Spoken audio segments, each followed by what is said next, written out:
بسم الله الرحمن الرحيم ولا تجادلوا أهل الكتاب إلا بالتي هي أحسن إلا الذين ظلموا منهم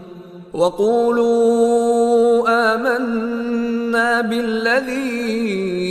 أنزل إلينا وأنزل إليكم وإلهنا وإلهكم واحد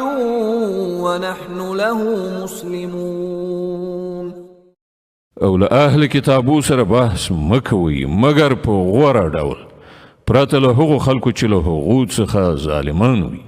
او هغو ته ووایي چې موږ ایمان راوړی دی په هغه کتاب باندې هم چې موږ ته لیږل شوی دی او په هغه کتاب باندې هم چې تاسې ته لیږل شوی و. زموږ خدای او ستاسې خدای ایکي یو دی او